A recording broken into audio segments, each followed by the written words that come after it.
we present the Grumbleweeds. Albert, Carl, Graham, Morris and Robin in Ticket to Ride.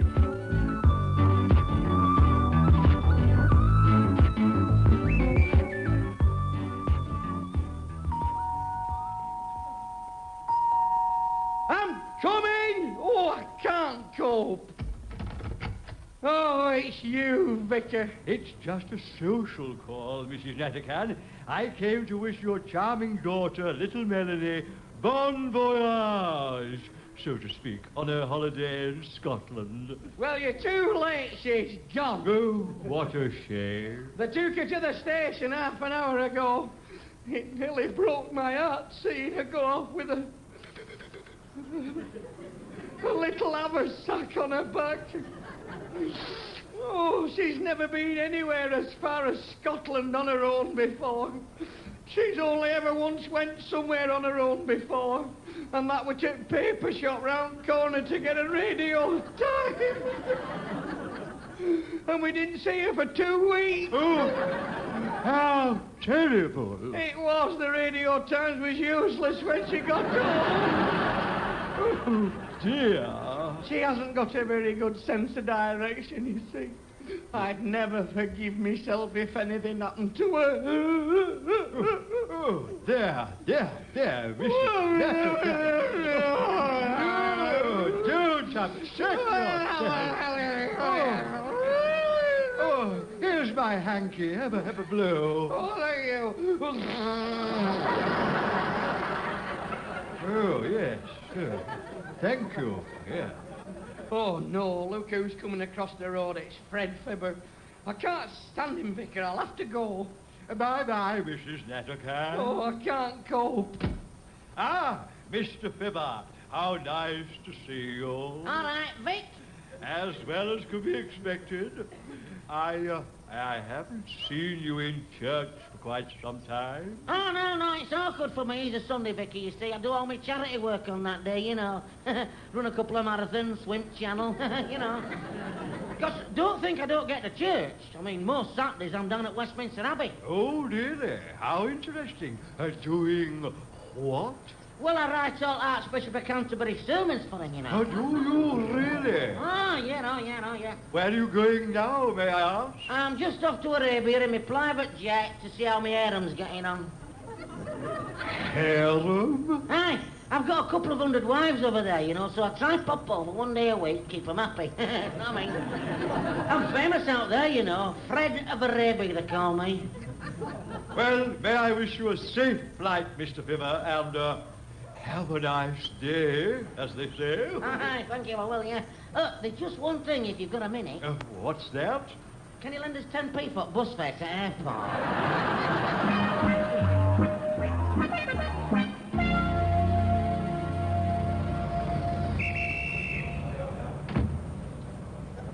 Look after yourself, Melanie, lovely. Don't worry, I'll be all right. Don't forget to ring us up when you get there so we know you're safe. All right. Have a nice time, Melanie, and send us a postcard. Yeah, I will. Are you going to say something, Uncle Nasty? Good riddance. Oh, look, now you've upset her, Uncle Nasty. Calm down, Melanie, lover. He doesn't mean it. I think the guard's waving his flag. Give our love to your Auntie Maggie. We'll see you in a fortnight, Melanie. Bye-bye. Ta-ra, love. Bye-bye. Bye-bye. Come on, then. Let's get to the car park. Well, I don't know about you, but for the next 2 weeks, the old house is going to be the same. Never mind. She'll soon be back. It's the first time in her life she's ever been away from home. Well, I've never seen Frida so upset. She was crying so much this morning, she could hardly make Melanie's semolina and kipper paste sandwiches. You're right. I'm afraid Melanie's going to find them sandwiches a bit messy. That's when she gets them out of her haversack. Well, why's that, lad? Frida had no bread. All right, come on, get this excuse for the car started and let's get home. Righto. Is everybody in? Right. Let's coax old Flossie into life. You'll need a team of surgeons to get any life out of this heap of scrap metal. She's a good car, is Flossie. She is, lad. They don't make cars like this anymore. She's unique. She is. Where else could you find a car with 4 wheels, all different sizes? I think you're exaggerating a bit there, Wilfred. Only 3 of them are different sizes. Anyway, stand by. Here we go.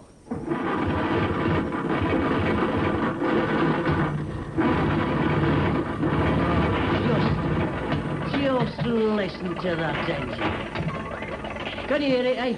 Listen to it. That's poetry in motion, that is. I don't know about the poetry, but there's certainly no motion. I'm getting out and walking home. Oh, don't be like that, Uncle Nasty. Let's all arrive home together.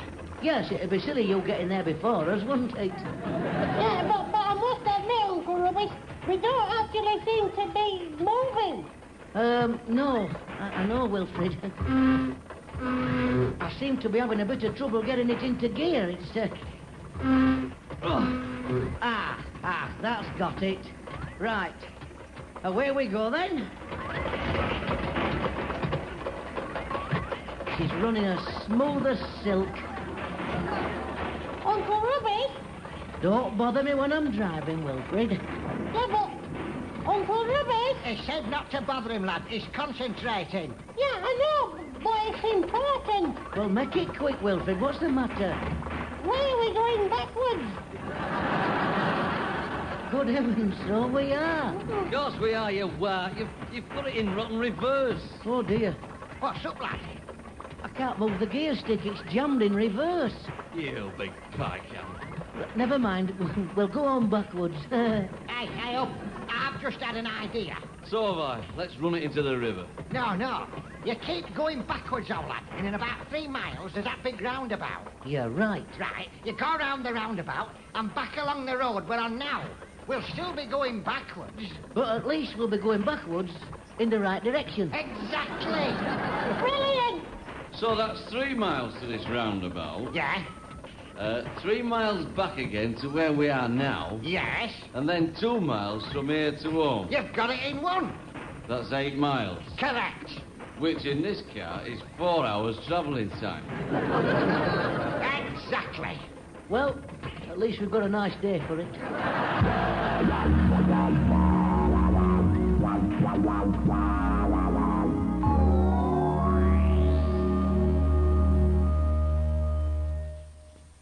Well, I don't know where they are.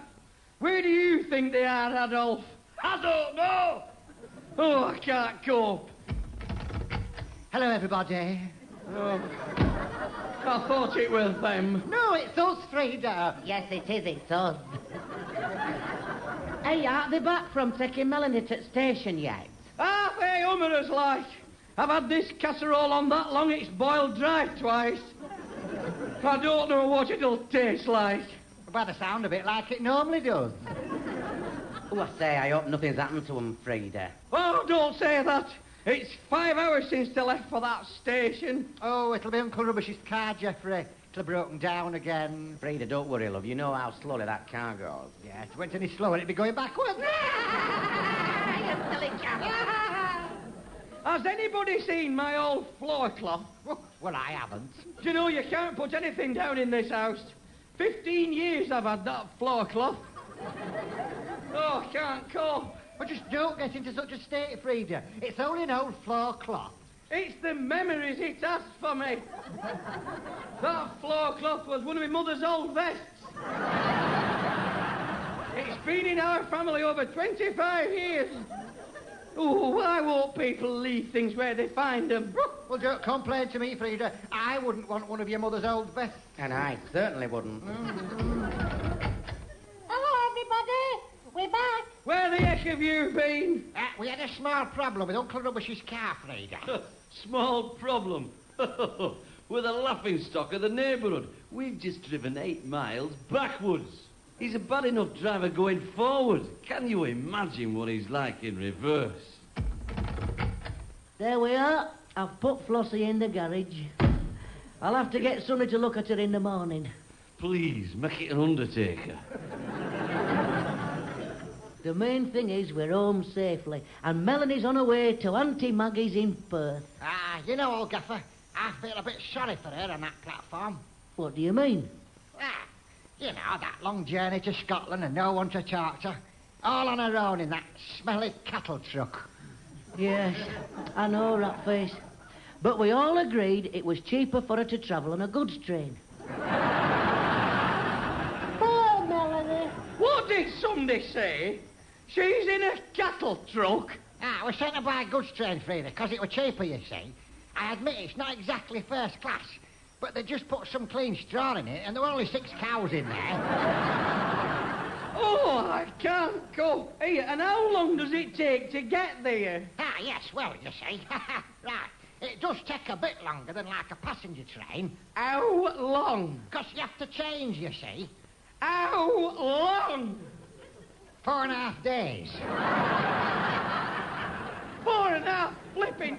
Oh, I can't cope. My poor daughter. Cooped up for 4.5 days with half a dozen cows. She'll be as right as rain. She'll be able to talk to him. She's about the same mental age as a cow anyway. She's not cooped up all the time, Frida. No. She does have to get out to change. Change? How many changes has she? 9. 9? You see, she goes from here to Crewe, then she changes and goes to Southampton, then she changes and goes to Swansea, then she changes and goes to Liverpool, then I think she goes to Hull via Isle of Man. Then, of course, she's got to go to Crewe again. Then she has another change for Carlisle, and then back to Crewe. Then a change for Aberdeen, where she thumbs a lift to Perth.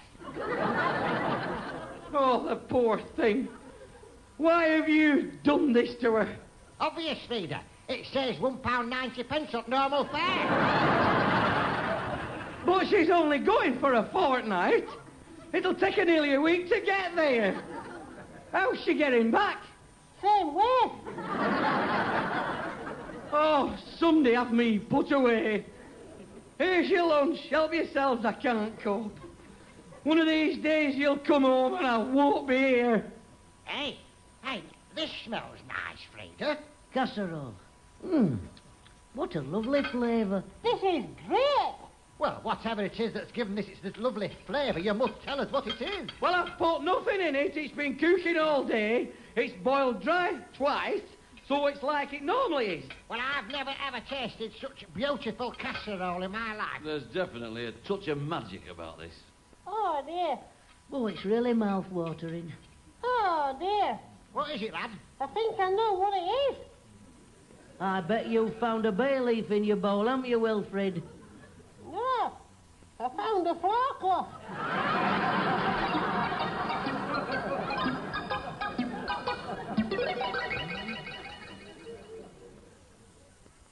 How's Frida this morning then, Ratface? Oh, no. Well, she's no better, old gaffer, you know. Oh, dear, oh, dear. Ah, it's 5 days now, old lad. I know. And not a word. Not a peep. She could be anywhere. Do you think the cows have eaten her?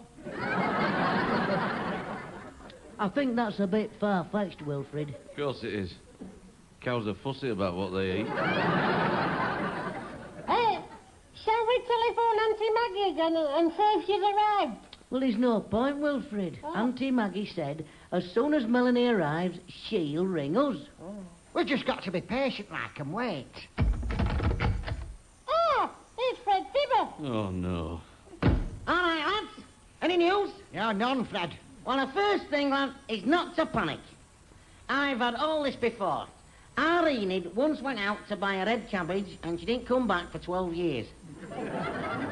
Good grief, Fred. What did you do? I opened a jar of beetroot. Yeah, but didn't they bother you? No, I quite like beetroot. Not as much as red cabbage, mind you, but... No, Fred. It means you're Enid. Didn't it worry you that she were 12 years getting a red cabbage? Not really. Don't forget, red cabbages were out to get in them days, weren't they? You know what I mean? Just pack it in, Fibber, with your rotten lies. I mean, when she came back, I asked her, I said, where the heck have you been for 12 years, Enid? And what did she say? She said there were a long queue at Green Grocers. Yeah, but 12 years, Fred. Listen, pal, during war, we had to queue for everything. I once queued 2.5 years for a razor blade. Fancy that. Yeah. When I got one, I had a beard down to my knees. And didn't your Enid wonder where you were? Nah, it was while she was out getting that red cabbage. But we ought to do something about Melanie, you know. She might be in trouble. Why don't you ring Interpol? Hey, what a good idea. I'll go and do it straight away. Who do you say it is? Interpol, Wilf. Right, I'll do it now. What's the use of ringing Interpol, Fibber? She's probably stuck in a railway siding in Crewe. Nah, Interpol's your best bet. I should know. I used to work for them. Oh, give over, Fibber. You must have had a wonderful life, Fred. I envy you, Fred. I was head of Interpol for 5 years, Beef. It was me that smashed that gang of international black pudding smugglers, you know. What a load of rubbish. I'm telling you. Do you know, Fibber, I'm going to ask your Enid about some of these tales you keep coming back here with. That's no use talking about Enid about my 5 years with Interpol, pal. She knows naught about it. And why's that, lad? It was while she was out queuing for a red cabbage.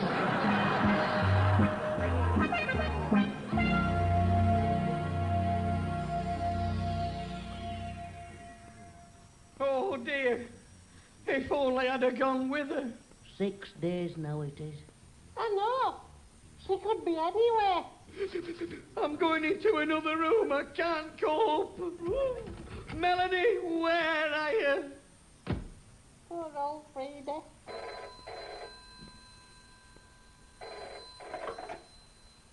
Hello? This is Will Renshaw here. Who is speaking? Hello, Wilfred. It's Melanie. It's Melanie! It's Melanie! Uncle Goodbye! It's Melanie! Marvellous, marvellous. Did you hear me, Ratface? It's Melanie! It's Melanie! In person, actually. Talking! Just control yourself, Wilfred. Calm down. Yes. I mean, it's wonderful news and I'm delighted. Yes. But will you try and calm down? Yeah, I know. But it's Melanie! Actually talking with her voice down the telephone! It's Melanie, Uncle Nasty! Belt up! Yeah. Ask her where she is. Yeah? And ask her why it's taken her so long to get there. Yeah, right. Where are you, Melanie? And why has it taken you so long to get there? Melanie? Hello? Hello? She's gone. Of course she's gone, you barn pot. Rotten money's run out with you going, it's Melanie, it's Melanie, it's Melanie. What a wally. You really will have to try and control yourself more, Wilfred. I mean, you were behaving like a 5-year-old. I'm sorry. Hey, you get it this time, Uncle Rubbish. Right, I will. Hello? Hello, Uncle Rubbish. It's Melanie. It's Melanie, it's Melanie, it's Melanie! It's Melanie Ratface, it's Melanie Ratface, it's Melanie! For crying out loud, rubbish, pack it in. Oh, go and get Frida, Wilfred. Okay, right, yeah. Melanie, lovely, how are you? I'm fine. We've been worried about you, Melanie. What sort of a trip did you have? Oh, smashing. And how's Auntie Maggie? I don't know. What do you mean you don't know? I can't find her. But aren't you at her house now? I can't find her house. Oh, dear, Melanie. Look, it's 27 Magnolia Avenue, Perth. There isn't a Magnolia Avenue in Perth. Of course there is, Melanie. Hey, what's up, old gaffer? Melanie says they're into Magnolia Avenue in Perth. Where is she? Oh, hello, Melanie. This is your mother. Hello, Mum. She says she can't find Auntie Maggie and they're into Magnolia Avenue in Perth. Of course there is. Melanie, it's the second turning left after the dog and duck. There's no dog and duck here, Mum. You must be wrong. Are you trying to tell me I don't know where my own sister lives? I've been to Scotland dozens of times. Scotland? Yes, Perth, Scotland. Oh, flip me that. I'm in Australia.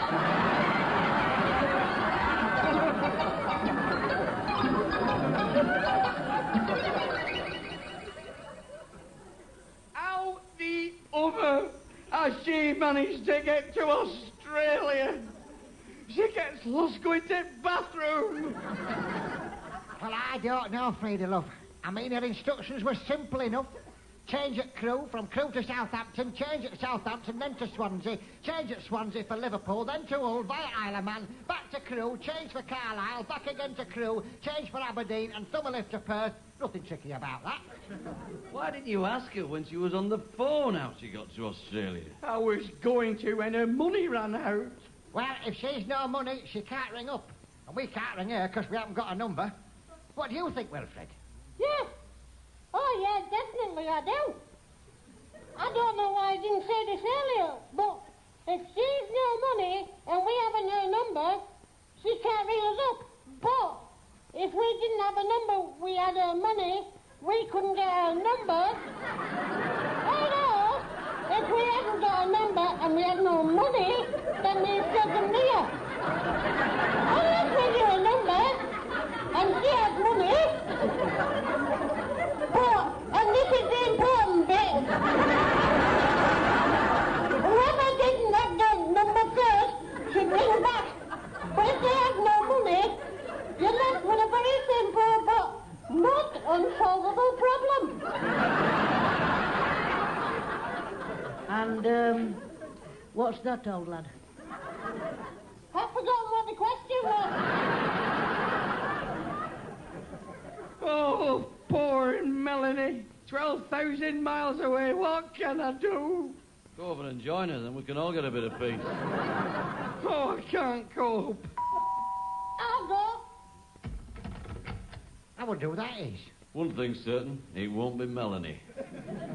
Hey, you expecting anybody, old gaffer? No, I'm not rat-faced. Well, we don't often get callers in the morning. Hey, it's somebody from Scotland Yard Missing Persons Bureau. Fred Tibber rang them up and they sent somebody. Good old Fred. Who is it, Wilf? Come in. Sid Squeak here. I am the Senior Supervising Officer from the Missing Persons Section, and this is my Chief Assistant, Mr. Stanley Bubble. How do you know yourself? I understand from the message on my answering machine at Scotland Yard that somebody is missing. That's quite correct, Mr. Squeak, yeah. Firstly, it is necessary to have an exact description of the missing person. She's a prat with pigtails. That is not exactly what I am seeking. Well, she's Melanie Nutterkin.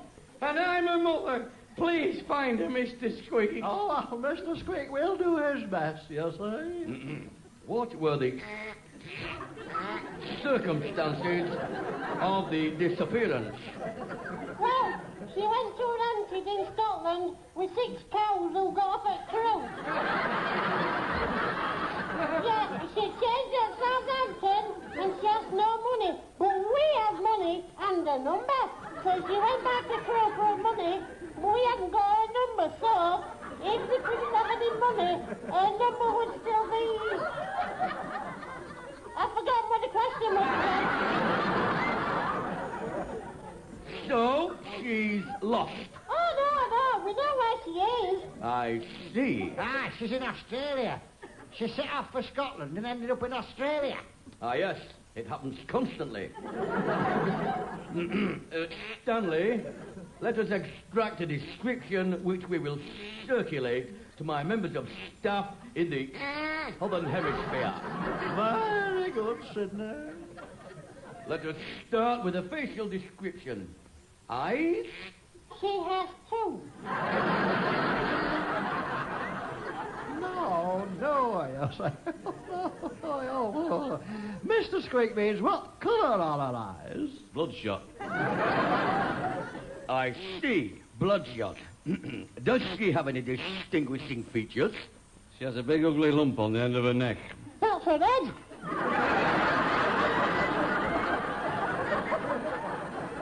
Next, her nose. Runny. I see. And you say you actually want this person back?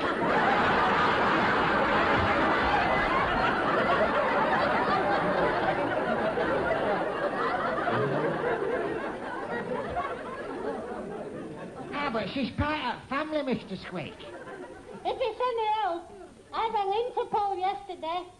Sensational. Yeah, it was. A first-class organisation. How did you get their telephone number? It was in the directory. Ah, well done, Wilfred. It was a nice lady who answered. I told her all what had happened and gave her Auntie Maggie's address in Scotland. And she was ever so helpful and said it would cost £12.50. And Auntie Maggie gets the flowers today.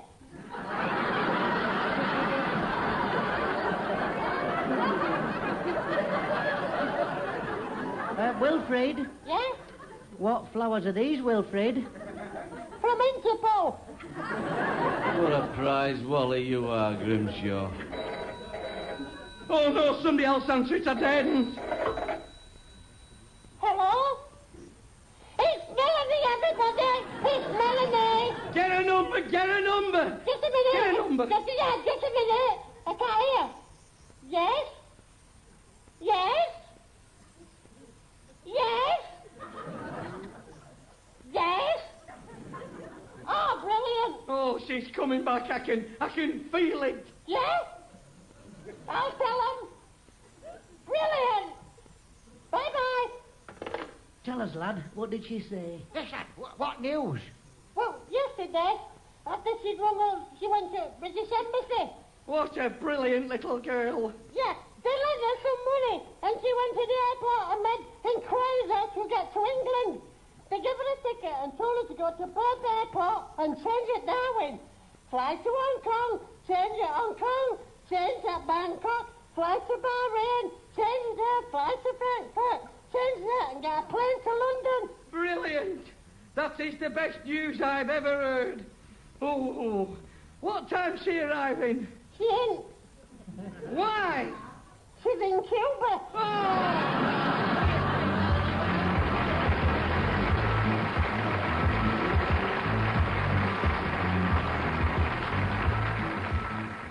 You have been listening to Ticket to Ride, starring the Grumbleweeds, Albert, Carl, Graham, Morris and Robin. Ticket to Ride is written and produced in Manchester by Mike Craig, and I think my puddings have burned again.